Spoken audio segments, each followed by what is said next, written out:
Assalamualaikum warahmatullahi wabarakatuh. Selamat datang kembali di channel Titik Terang. Semoga sahabat sekalian sehat selalu dan dilancarkan rezekinya ya. Amin. Sahabat beriman, iblis adalah musuh abadi bagi setiap manusia sampai hari kiamat. Mereka menggoda dan menyesatkan Bani Adam.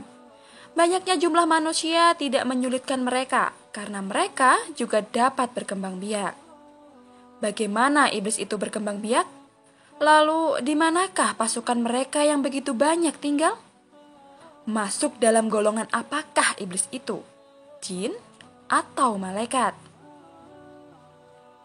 Simak video ini dengan seksama agar tidak salah paham. Apakah iblis merupakan malaikat atau jin?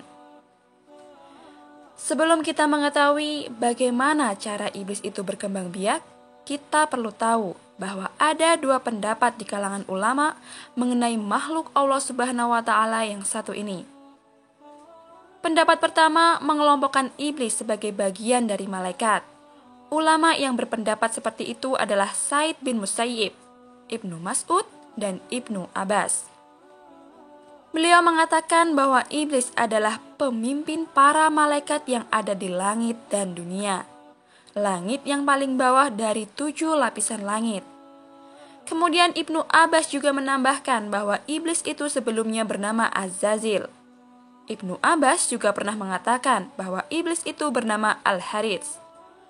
Golongan yang menganggap bahwa iblis itu malaikat mendapat bantahan bahwa jika saja iblis adalah golongan malaikat, dia akan patuh pada sesuatu yang diperintahkan oleh Allah Subhanahu wa Ta'ala. Malaikat salah satu sifatnya adalah taat pada perintah Allah Subhanahu wa Ta'ala. Hal ini sesuai firman-Nya. Mereka tidak mendurhakai Allah terhadap apa yang diperintahkannya kepada mereka dan selalu mengerjakan apa yang diperintahkan. Quran Surat At-Tahrim ayat 6. Golongan kedua berpendapat bahwa iblis adalah golongan dari jin. Hal ini dikuatkan dengan berbagai dalil. Di antaranya adalah firman Allah Subhanahu wa Ta'ala dalam Al-Qur'an.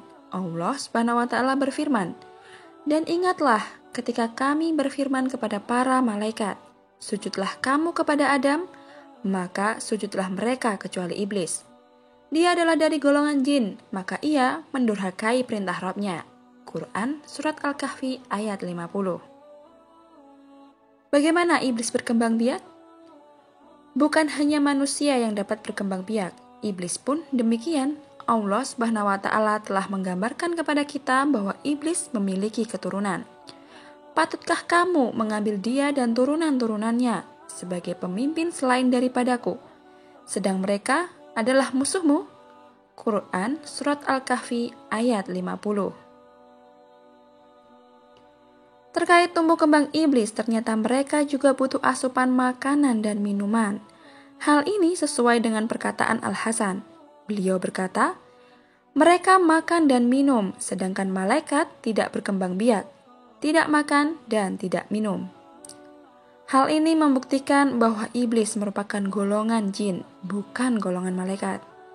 Pembuktian mereka makan dan minum dijelaskan dalam kitab Majmu' Sab'ah Al-Kutub Al-Mufidah yang dikarang oleh Syekh Syahid Alwi bin Ahmad bin Abdul Rahman Al-Sakaf Al-Maki. Jin, mereka makan, menikah, dan melahirkan.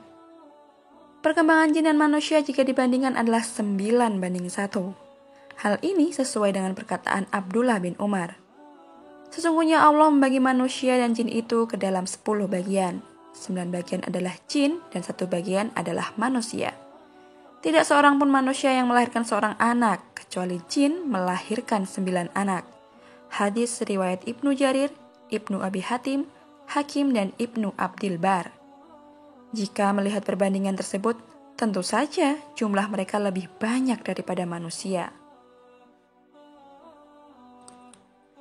Dalam penjelasan yang lain dijelaskan bahwa jin, khususnya iblis, berkembang biak dengan cara yang lain. Iblis menghasilkan keturunannya dengan cara bertelur. Hal ini sesuai perkataan Ibnu Abbas. Ketika iblis diturunkan di bumi, dia menikah dengan dirinya sendiri dan membuahkan 4 telur yang terpisah.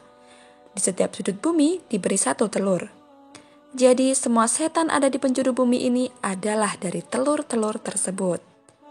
Penjelasan terperinci mengenai cara iblis bertelur terdapat dalam kitab Tafsir Imam Al-Qurtubi. Sesungguhnya iblis memasukkan farjinya ke farji dirinya sendiri, kemudian mengeluarkan 5 telur. Ini adalah asal keturunan iblis. Dikatakan bahwa sesungguhnya Allah Ta'ala menciptakan zakar pada paha kanannya iblis dan farji pada paha kirinya. Dan iblis menikahkan paha kanan dengan paha kiri, maka keluarlah setiap hari 10 telur. Dan dari setiap telur keluarlah 70 setan lelaki dan setan perempuan. Di manakah iblis dan keturunannya berada? Untuk menampung keturunannya, iblis memilih lautan sebagai lokasi untuk istananya. Mereka memilih lautan sebagai tempat istana, sebab lautan adalah daerah yang sangat luas.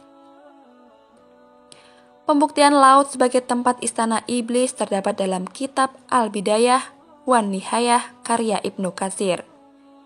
Beliau menjelaskan bahwa iblis mempunyai banyak tentara dan memilih lautan sebagai istana. Singgasana iblis ada di lautan. Telah Nabi Shallallahu Alaihi Wasallam abadikan dalam hadisnya. Rasulullah Shallallahu Alaihi Wasallam bersabda, "Apa yang kamu lihat? Saya melihat singgasana di atas lautan yang dikelilingi oleh beberapa ular." Jawab Ibnu Sayyad. Dia telah melihat singgasana iblis. Sabda Rasulullah Shallallahu Alaihi Wasallam. Hadis riwayat Ahmad. Nah, sahabat beriman, begitulah penjelasan mengenai perkembangbiakan iblis. Iblis juga makan dan minum, bahkan melahirkan. Disebutkan juga bahwa iblis juga bertelur.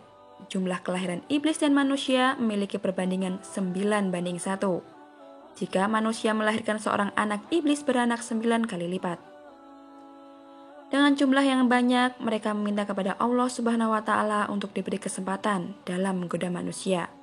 Hal ini sesuai firman-Nya. Dia iblis berkata, "Terangkanlah kepadaku, inikah orang yang engkau muliakan atas diriku? Sesungguhnya jika untuk memberi tangguh kepadaku sampai hari kiamat, niscaya benar-benar akan aku sesatkan keturunannya, kecuali sebagian kecil." Tuhan berfirman, "Pergilah, barang siapa di antara mereka yang mengikuti kamu, maka sesungguhnya neraka jahanam adalah balasanmu semua, sebagai suatu pembalasan yang cukup." Quran Surat Al-Isra ayat 62-63. Wallahu a'lam bishawab. Sahabat beriman, jangan lupa untuk saling berbagi informasi dengan cara share video ini, karena sebaik-baik manusia adalah yang paling bermanfaat bagi manusia. Wassalamualaikum warahmatullahi wabarakatuh.